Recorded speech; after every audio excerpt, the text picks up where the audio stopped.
Quran surah ke-89 Al-Fajr di ayat yang ke-1 ya. Sudah? Sampai ayat 3. Bismillahirrahmanirrahim. Wal fajr walayalin ashr wasyaf'i wal watr. Tambahkan satu ayat lagi, wal laili idza yas. Baik, wal fajr, aku bersumpah demi waktu fajar. Di dalam Al-Quran kita temukan ragam sumpah yang langsung disampaikan oleh Allah Subhanahu wa ta'ala.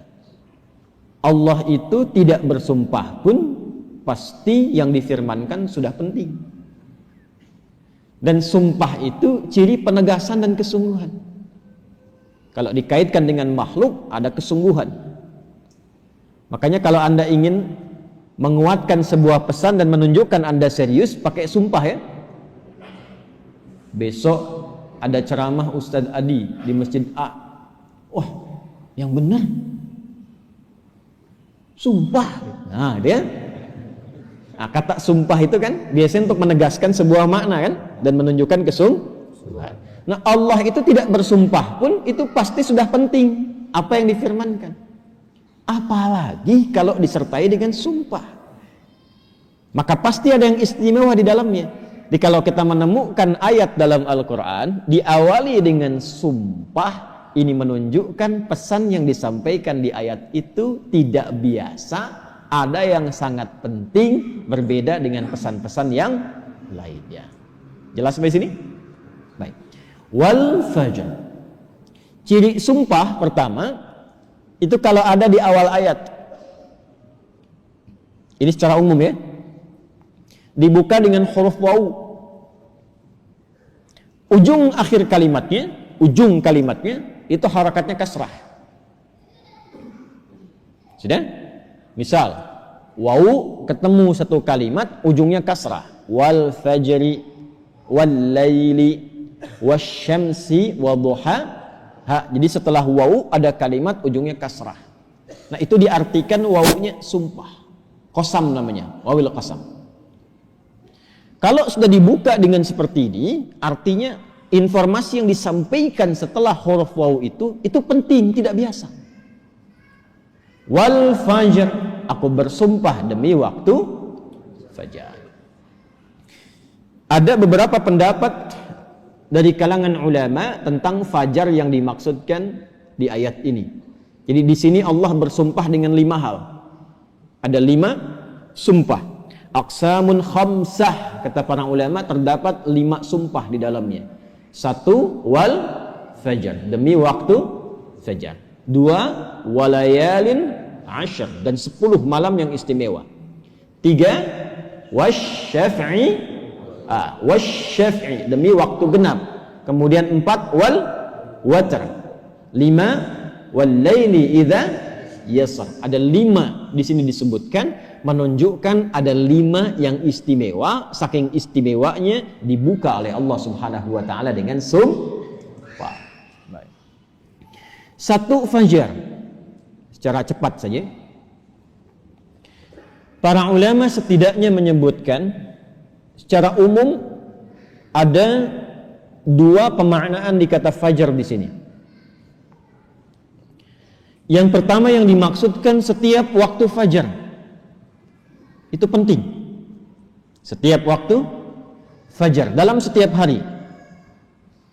Jadi ada satu yang istimewa, waktunya di waktu fajar dari sekian perubahan waktu yang kita alami dalam sehari. Kan dari fajar nanti muncul ke pagi, pagi ke siang, siang ke sore, sore ke maghrib, maghrib ke malam kan. Nah, dari perputaran waktu itu di antara sekian banyak waktu, fajar itu istimewa. Karena itu Allah panggil kita untuk bisa menunaikan sholat di waktu fajar. Ya, hakikatnya bukan hanya sholatnya, ada waktu-waktu yang hanya dalam fajar itu yang nggak ditemukan keistimewaannya di waktu yang lain. Contoh, kita ambil ke ibadah ritual dulu. Salat di waktu fajar ini itu 2 rakaat sunnahnya saja. Sunnahnya, belum masuk ke fardunya. Itu nilainya disebutkan oleh Rasulullah SAW lebih baik daripada dunia dan seisinya. Raka'atul fajri khairum minad dunya wa ma fiha. Kalau Anda mampu menunaikan 2 rakaat fajar, itu yang dimaksud sunnahnya. 2 rakaat, tapi disebutkan kalimat fajarnya. Bukan zuhur, bukan asar, bukan maghrib, bukan isya. Dan dilakukannya sebelum salat fardunya untuk menunjukkan betapa pentingnya itu. Karena kalau orang tahu itu penting, pasti persiapan datang sebelumnya. Ya, Anda tahu di sini akan pengajian kan? Subuh kan? Subuhnya misalnya jam 4.35. Anda menjadikan pengajian itu sebagai hal yang prioritas. Kalau waktunya 4.35, datangnya jam berapa? Ada yang nginap, ada yang itikaf. Karena menjadikan itu penting. Kalau tak penting, mungkin diabaikan. Nah, Allah menyatakan, fajar itu penting. Jangan tinggal. Bahkan saking pentingnya, ada di antara hamba-hamba Allah yang menyiapkan waktu fajar itu bangun dari sebelumnya sampai warming up dulu, pemanasan supaya subuhnya itu, fajarnya itu bisa optimal. Bangun dari malam, Pak. Ada yang menjelang fajar itu membiasakan hatinya supaya khusyuk, sehingga saat sholat di waktu fajar sudah terkoneksi kepada Allah dengan baik. Cara menyiapkannya dengan istighfar. Waktu singkat menjelang fajar itu disebut sahar namanya. Jamaknya disebut ashar. Ada orang-orang yang kalau sudah tiba waktu ini, dia banyak istighfar, istighfar, istighfar, istighfar, supaya hatinya lapang saat fajar tiba, terkoneksi sempurna kepada Allah. Sempurna, nyambung. Itu ada di Quran surah ke-51 ayat 18. Wabil ashari hum yastaghfirun. Kalau ingin dikuatkan kesabaran, ingin diberikan rizki, sehingga bisa sering infak, ya. Ingin diberikan kemampuan menjalankan segala sesuatu dengan benar, menatap dengan benar, mendengar dengan benar, berjalan secara benar. Itu diantara amalannya, rajin istighfar di waktu sahar menjelang fajar. Dah, ini ijazahnya langsung dari Al-Quran. Surah ketiga Ali Imran di ayat ke-17. As-sabirina was-sadiqina wal-qanitina wal-munfiqina wal-mustaghfirina bil ashar. Ya. Quran surah ketiga Ali Imran ayat 17. Paling kiri sebelah atas tuh. Itu di situ istighfar di waktu sahar itu disamakan dengan 4 amalan tadi. Sabar, khusyuk dalam ibadah, bisa rajin infak, dan benar dalam menjalankan aktivitas. Itu diantara latihannya, rajin istighfar menjelang fajar. Makanya kalau sudah istighfar, terbuka hatinya, terkoneksi dengan Allah, itu ibadahnya akan lebih enak dibandingkan dengan yang jarang istighfar. Gitu. Alhamdulillah. Ada sifat qanitin di situ. As-sabirina wal qanitina. Sedangkan kita diminta sholat itu dengan sifat kunut. Orangnya disebut qanit, jamaknya qanitin. Ada di mana ayatnya? Al-Baqarah ayat 238. Hafizu 'alas salawati was salatil wusta wa qumu lillahi qanitin. Tuh. Kalau mau salat, mau enak salatnya, jangan sekedar salat. Memang betul sudah selesai. Ya, menuntaskan kewajiban, beban kewajibannya hilang, tapi kenikmatannya dapat enggak? Manfaatnya dapat enggak? Kalau ingin menikmati salat, ingin dapat manfaatnya, dapat ketenangan, terkoneksi dengan Allah, doanya cepat dijawab, maka khusyuklah dalam salat. Nah, di antara cara mendapatkan khusyuk itu istighfar. Dibuka.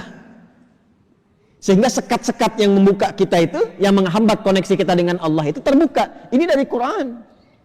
Dari Quran.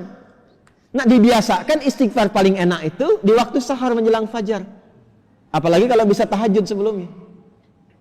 Kalau bisa tahajud, ya, tahajud kemudian istighfar, terbuka hati, rajin memberi di situ, itu disebut langsung oleh Quran kalau dia bertahan dengan itu sampai wafat, itu disebut sebagai calon penghuni taman surga yang sedang beraktivitas di bumi. Quran surah 51 ayat 15 sampai dengan ayat 23. Innal muttaqina fi jannatin wa 'uyun akhidhina ma atahum rabbuhum innahum kanu qabla dhalika muhsinin kanu qalila minal laili ma yahja'un. Itu tahajudnya. Wa bil ashari hum yastaghfirun. Itu istighfarnya. Nah, hakikatnya kita bangun malam itu, hakikatnya kita istighfar di waktu sahar untuk persiapan ke fajarnya. Salah satu maknanya itu. Makanya Nabi kan ya suka rebahan kan sedikit ya. Bukan rebahan yang sempurna. Ya kaum rebahanas nih ya. Ya, coba dicek tuh. Kalau ada rebahan Nabi itu, miring sedikit ke kanan kan, setelah istighfar tuh nunggu-nunggu sampai fajar tiba. Supaya kesadarannya optimal. Ada apa di fajar itu sampai dipersiapkan sebelum itu? Sampai-sampai 2 rakaatnya lebih baik daripada dunia dan seisinya. Itu kalau dibaca pakai iman, gak ada yang bisa menandingi. Saya tanya antum, dikasih 1 juta atau 2 rakaat sebelum subuh? Ayo. Oh, masa? Huh? Coba dicek. Sana ada lomba balapan di sirkuit tuh. Berlangsungnya sebelum subuh. Siapa yang datang duluan di dekat situ, 10 tempat pertama mendapatkan bonus 5 juta. Cuma nonton aja dapat 5 juta. Tawaran kedua, datang ke masjid, tunaikan 2 rakaat sebelum subuh setelah azan tiba, dapat dunia dan seisinya, lebih baik daripada dunia dan seisinya. Pilih mana? Nonton di sirkuit atau 2 rakaat sebelum subuh? Tuh, makin pelan jawabannya. Karena babnya iman, bukan akal. Akal yang dibimbing oleh iman itu lebih tajam nanti cara berpikirnya. Mampir dulu aja ke masjid, ntar balik lagi ke sana. Berarti ada yang penting. Kalau antum ingin latihan jadi orang baik atau anak pengen jadi baik tuh, konsistenkan subuh. Kayak ulama tuh enggak banyak ceramah, enggak banyak cakap, bilang subuh aja, konsisten. 40 hari subuh terus, ya. Sering begitu kan ya? Nah, itu saya bahas ilmunya sekarang. Dan itu dari Quran. Makanya agak aneh kalau rajin ta'lim, rajin saling mencela. Salat kok menjadi saling menuduh. Orang salat itu bersih hati. Orang ta'lim itu bersih jiwa. Nah, cara memulainya fajar. Kenapa Allah bersumpah dengan fajar? Karena Allah menginginkan hambanya jadi baik. Itu pesannya. Nanti sifatnya beda dengan zuhur, beda dengan asar, beda dengan maghrib, lain dengan isya. Fajar itu pembukanya. Karena itulah saat fajar dipanggil, iman kita terpancar. Makanya saat tidur kalau dengar adzan, itu kan terpancar kan, sudah adzan. Dan sekelebat itu ada yang meminta kita bangun tuh. Allahu Akbar, bangun tiba-tiba dengar adzan. Itu yang terpanggil imannya. Ketika cahaya iman itu merespon suara adzan, itulah fajar namanya. Dari maknawinya, dari segi waktu dia melatih keadaan kita jadi lebih baik, terkoneksi dengan Allah. Kalau sudah hatinya bersih, nyambung dengan Allah, doanya mustajab. Innallaha thayyibun la yaqbalu illa thayyibah. Kata Nabi demikian. Allah itu maha baik sehingga akan cepat menerima dari yang baik-baik. Hatinya sudah baik, sudah lapang, jauh dari maksiat, maka apapun yang dia minta dikabulkan oleh Allah Subhanahu wa taala. Karena itu saat-saat paling tepat untuk berdoa itu, memperbanyak doa itu saat fajar. Malaikat kumpul semua. Hadisnya sahih. Ya, inna malaikatal laili wa malaikatan nahar tajtami'u fi waqtil fajri atau kama qala Rasulullah sallallahu alaihi wasallam. Malaikat siang dan malam kumpul semua di waktu fajar. Alhamdulillah malaikat itu gaib. Kalau tampak tak jadi kita ke masjid. Sayapnya banyak tuh. Siapa? Israel. Balik lagi. Kumpul semua. Nah, kalau sudah kumpul malaikat itu banyak berkahnya. Berkah itu ziyadatul khair, bertambah kebaikan. Kalau doa diaminkan. Kalau istighfar dimohonkan ampunan kepada Allah. Berkah lagi kalau subuh jamaah pengajian, berkah. Berkah lagi itu. Itu dari berangkat langsung malaikat memohonkan kepada Allah kebaikan. Hadisnya viral sahih di Ibnu Majah itu. Ya, dari Abu Darda radhiyallahu taala anhu. Qala Rasulullah sallallahu alaihi wasallam, "Man salaka tariqan yaltamisu fihi 'ilma sahhala lahu tariqan ila al-jannah, wa innal malaikata la tadau ajnihataha ridan li talibil ilmi." Orang mau berangkat menuntut ilmu, itu malaikat membentangkan sayap memohonkan kepada Allah ridha untuk orang itu. Berangkat dia ke masjid pas di waktu fajar, banyak sekali. Makanya kalau bapak ibu ke masjid waktu subuh nggak doa, rugi itu. Itu fajar.